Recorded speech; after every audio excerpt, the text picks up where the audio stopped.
اس بادشاہ نے شادی کی ایک خاتون سے. اس خاتون کی ایک بیٹی تھی جو ظاہر ہے کہ اس بادشاہ کی ربیبہ بن گئی. جب ربیبہ بن گئی تو اب بیٹی سے نکاح تو جائز نہ رہا.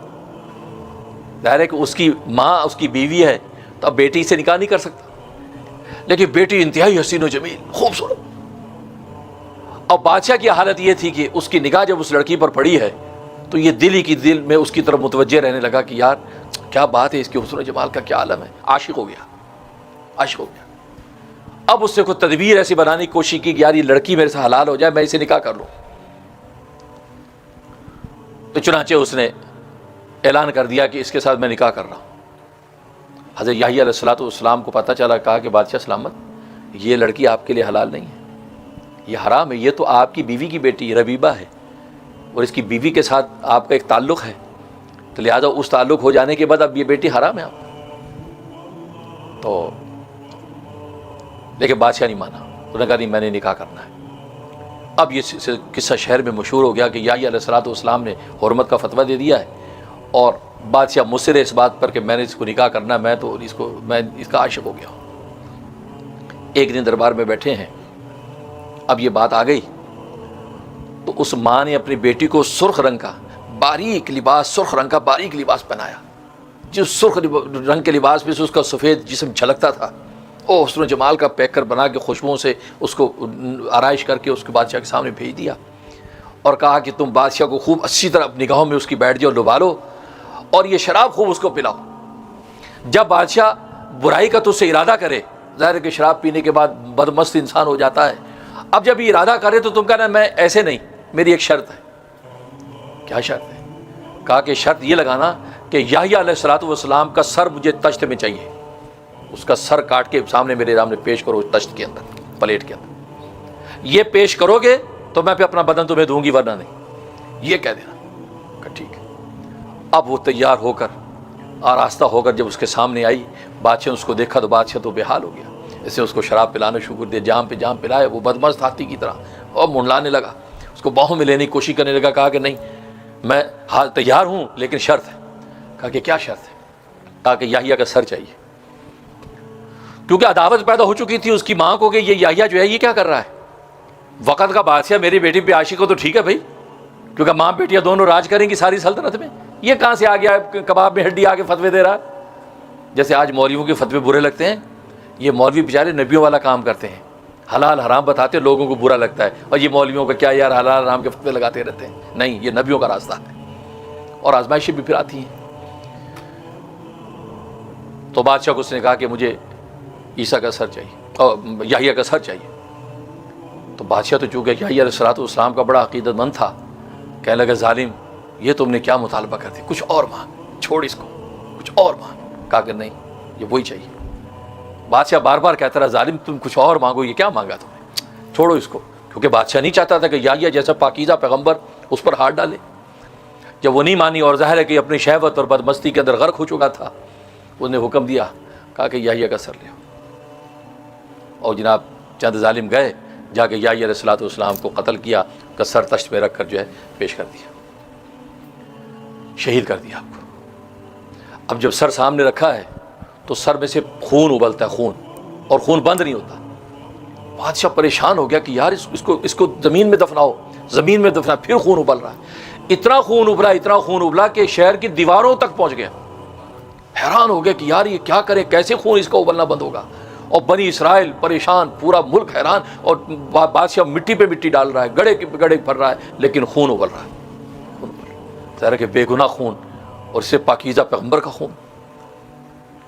یہ صورتحال پیدا ہوئی. اب جب ادھر یہ ظلم ڈھایا تو اللہ تبارک و تعالی نے بنی اسرائیل پر پھر بخت نصر کو تیار کیا. بخت نصر حملے کے لیے تیار ہو گیا. بخت نصر عراق کا رہنے والا تھا. اب اللہ تبارک و تعالی بنی اسرائیل کی گوشمالی کر رہا ہے. اس گوشمالی کے لیے اللہ تبارک و تعالی بخت نصر کو بھیجا. اور بخت نصر کون تھا؟ بخت نصر یہ عراق کے بادشاہ کی نسل میں سے ہے. اور بنی اسرائیل کے ایک شخص نے خواب دیکھا کہ بخت نصر نامی ایک لڑکا عراق کے اندر ایک عورت کے ہاں پیدا ہوگا اور وہ پھر کل کو جو ہے وہ بنی اسرائیل پر حملہ کرے گا اور بنی اسرائیل کو جو اینٹ سے اینٹ بجا دے گا اور بیت المقدس کو تباہ کر دے گا اور بنی اسرائیل کا خون بہا دے گا، ندیوں کے ندیاں بہائے گا۔ اس آدمی نے جب یہ خواب دیکھا اور اس نے اس علاقے کا اندازہ کیا کہ فلاں علاقے کی عورت ہے، وہ وہاں سے چلا، وہ تحقیق کرتا کرتا اس مقام پہ پہنچا، عراق کے اس بستی میں جہاں یہ بخت نصر تھا۔ بخت نصر کی ماں کو ملا، ماں سے بات چیت کر کے پہنچ گیا کہ یہی وہ ماں ہے اور اسی کا بیٹا ہے۔ اور بخت نصر اس وقت لڑکا سا تھا کچھ عمر کا، اور اس نے کندھے پہ لکڑیوں کا گٹھڑ اٹھایا ہوا تھا، لکڑیاں کاٹ کے جنگل سے لا رہا تھا، لکڑیاں کاٹ کے۔ اب لکڑیاں کاٹ کے لایا، یہ ملا اس سے آدمی، سمجھ گیا کہ یہی لڑکا ہے۔ کہنے لگا کہ میں کچھ دن تم لوگوں کے ساتھ رہنا چاہتا ہوں، کہ جی ہاں کوئی بات نہیں، رہیں۔ 3 دن ان کے ساتھ رہا۔ اب وہ گوشت بھی اس کو کھلائیں، روٹی بھی کھلائیں، شراب بھی پلائیں، چونکہ شراب اس وقت حلال تھی تو شراب بھی پیتے۔ 3 دن رہنے کے بعد اس نے جب اندازہ لگا لیا کہ یہی وہ شخص بخت نصر جو کل کو ایسا زبردست بادشاہ بنے گا، اس نے اس بخت نصر سے کہا کہ تم جو میرے لیے امان لکھ دو کہ جب تم بیت المقدس تباہ کرو گے اور حملہ کر کے آؤ گے، جب تجھے بادشاہت ملے گی تو اس وقت میں تجھے امان جو تجھ سے حاصل کروں، یہ میرے لیے ایک امان کا پرچہ لکھ دو۔ تو اس نے کہا مجھے غریب کے ساتھ تمہیں میں مذاق کر رہے ہو، کیا بات کر؟ کہا کہ نہیں مجھے پتہ ہے، کہ چھوڑو یار، میں کہاں بادشاہت، کہاں بیت المقدس، یہ کیا بات کر رہے ہو؟ کہا کہ اگر آپ لکھ دیں گے آپ کا کوئی نقصان ہے؟ کل کو آپ بن گئے بادشاہ تو امان دے دینا، نہیں بنے تو نقصان کیا ہے؟ کہا یہ بات بھی سے نقصان تو کچھ نہیں۔ کہا لاؤ پرچہ لیا، اس کے اوپر امان لکھ دی اس کے لیے۔ اور شخص نے کہا کہ اگر میں اس مجمع کے اندر آیا جہاں پر آپ ہیں اور آپ کے دائیں بائیں آپ کے جو ہے درباریوں نے آپ تک پہنچنے نہ دیا تو میں پھر آپ تک کیسے پہنچوں گا؟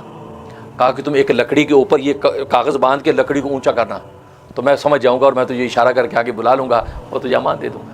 ٹھیک ہے۔ اب یہ وہ شخص واپس لوٹ آیا، بات آئی گئی ہو گئی۔ پھر وہ وقت آیا کہ بخت نصر بادشاہ بنا، اور اللہ تبارک و تعالیٰ کی ترتیب جو سورۃ بنی اسرائیل میں جو 2 حملوں کا ذکر کیا کہ بنی اسرائیل پر ہمیں 2 حملے کرائے، تو اس میں دوسرا حملہ بخت نصر کا، تو بخت نصر نے حملہ کیا۔ بخت نصر نے وہاں حملہ جب کیا ہے، اب وہ پورے شہر کا محاصرہ ہوا ہے، شہر کے باہر بیٹھا ہے اور حملہ کرتا ناکام ہو جاتا ہے، پہنچ نہیں پا رہا، اور پوری دیواروں فصیل بند ہے، بڑا پریشان۔ آخر تھک ہار کے اسے سوچا کہ بھئی لگتا کامیابی نہیں، واپس چلتے ہیں۔ اب یہ اپنی بوری بستر باندھ کے واپس چلنے لگا تو اس بنی اسرائیل میں سے ایک عورت باہر نکلی۔ اس عورت نے کہا کہاں چلے؟ کہا کہ بس واپس جا رہا ہوں۔ کیوں؟ شہر فتح نہیں کرنا؟ یہاں تو ظلم ڈھایا جا رہا ہے، تم نے یہ فتح نہیں کرنا؟ کہا کہ ہاں کرنا ہے، لیکن فتح کی صورت نہیں بن رہی۔ اس نے کہا میں تمہیں ایک طریقہ بتاتی ہوں اگر تم نے فتح کرنا ہے تو۔ اس نے کہا اچھا، لیکن شرط یہ ہے کہ جب تو فتح کر لے گا اس شہر کو تو پھر میں جس کو کہوں گی اس کو قتل کرنا، اور جب کہوں گی قتل نہ کر تو نہ کرنا، تو میری بات پہ چلنا پھر تم۔ ان کا ٹھیک ہے۔ کہا کہ تم اپنے لشکر کے 4 حصے بنا دو، شہر کے 4 کونوں کی طرف کھڑے کر دو، یعنی دیوار ہے، دیوار کے باہر کے کونے 4، اس طرح لشکر یوں کھڑے کر دو، اور تو درمیان میں آ کے تم باہر دروازے کے پاس یہ دعا کرنا، یا اللہ یحییٰ علیہ الصلوۃ والسلام جو بے گناہ شہید کر دیا گیا، اس کے خون کا واسطہ دے کر میں آپ سے دعا کرتا ہوں مجھے فتح عطا فرما۔ تو یحییٰ کے پاکیزہ خون کا واسطہ دے کے دعا کرنا، اللہ تبارک و تعالیٰ تجھے فتح دے دے گا۔ بخت نصر کھڑا ہو گیا، اس نے لشکر کی 4 حصے کیے اور کہا کہ اے رب ذوالجلال، یحییٰ علیہ الصلوۃ والسلام کے اس پاکیزہ اور مظلوم خون کا واسطہ میں تجھے دیتا ہوں، میں اس کا وسیلہ تجھے پیش کرتا ہوں، مجھے فتح عطا فرما۔ بس اتنا کہنا تھا، اس بڑھیا نے کہا تھا تو یہ دعا کرے گا تو دیواریں گر جائیں گی خود بخود ساری۔ وہی ہوا، شہر کی دیواریں گر گئی اور لشکر اندر گھس گیا۔ اب اندر گھس گیا تو اب قتل کرنا شروع کیا۔ تو بڑھیا نے روکا، نہیں ابھی نہیں، میرے ساتھ آؤ۔ اس مقام پر لے گئے جس مقام پر یحییٰ علیہ الصلوۃ والسلام کا سر دبایا ہوا تھا اور خون یوں فوارے کی طرح ابل رہا تھا۔ کہا کہ اس مقام پر قتل کرنا شروع کر دو۔ اب اس مقام پر قتل کرنا شروع کیا، کرتا رہا 70,000 آدمی قتل کیے۔ 70,000 آدمی جب قتل ہو گئے، اب اس عورت نے کہا کہ رک جا بس۔ اس لیے کہ اللہ تبارک و تعالیٰ کی سنت یہ ہے کہ پاکیزہ خون کا بدلہ دنیا میں اللہ تبارک و تعالیٰ جب دکھاتے ہیں تو 70,000 آدمی قتل کرتے ہیں، تو 70,000 آدمی قتل ہو گئے، گویا کہ اب یہ توبہ ہو گئی بنی اسرائیل کی طرف سے اس معصوم خون پر۔ اب اللہ تبارک و تعالیٰ اس خون کو تھما دیں گے۔ وہی ہوا کہ جب وہ رکے ہیں تو اللہ تبارک و تعالیٰ خون کو تھما دیا، خون ابلنا بند ہو گیا۔ تو بخت نصر نے اس کے بعد پھر جب وہ بیت المقدس کو اٹھا دیا اور بیت المقدس میں مٹی بھر دی اور ہر چیز تہہ تیگ کر دی اور وہاں سے لوگوں کو گرفتار کر لیا، اور اس میں انبیاء کی جو اولادیں تھیں ان کو بھی گرفتار کر لیا۔ انبیاء کی اولادوں میں حضرت دانیال علیہ الصلوۃ والسلام تھے، ان کو بھی گرفتار کر لیا، اور بہت سے ایسے جو بڑے بڑے مقتدر قسم کے وزراء تھے ان کے سر کاٹ کاٹ کے اپنے ساتھ وہ سر واپس لے گیا، عراق چلا گیا، اور حضرت دانیال کو بھی لے کر وہاں چلا گیا۔